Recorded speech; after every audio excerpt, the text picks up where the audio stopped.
აისბერგი გასუსულ კლასში მასწავლებელი ყვება სულის შემძვრელ ისტორიას.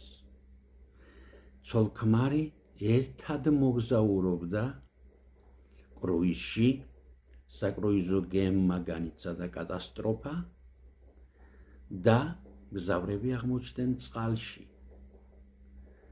სამაშველო ნავზე აღმოჩნდა მხოლოდ ერთი ადგილი. ქმარმა, ანუ მამაკაცმა, მიაშურა მას და ავიდა. ქალმა სანამ მას პირი წყლით გაივსებოდა და ჩაიძირებოდა, რაღაც დაუძახა ქმარს. ბავშვებო, როგორ ფიქრობთ? რას დაუძახებდა ქალი თავის ქმარს?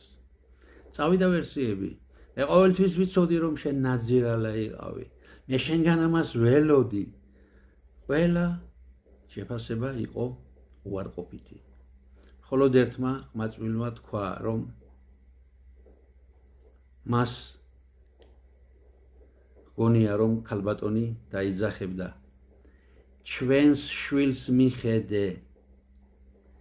გაკვირვებულმა მასწავლებელმა კითხა, მაგრამ შენ ეს საიდან იცი? მე არაფერი არ ვიცი, უპასუხა ამ ყმაწვილმა.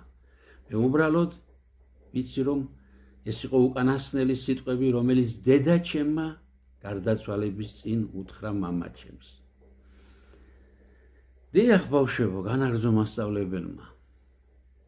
ის შვილი გაიზარდა და სხვენში იპოვა მამის ჩანაწერები.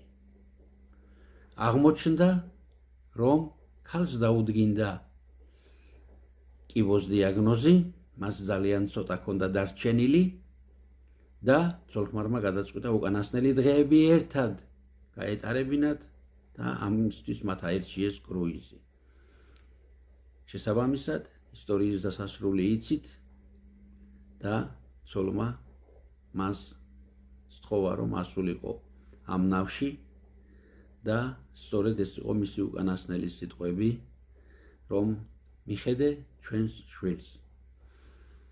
შემდეგ ეს კაცი წერდა, რომ ის ბევრჯერ ნატრობდა, რომ იმ ქალის ადგილას აღმოჩენილიყო. იმდენად ტრაგიკული იყო მისი ცხოვრება და ფაქტიურად ის მთელი ცხოვრება შემდეგ იყო უბედური.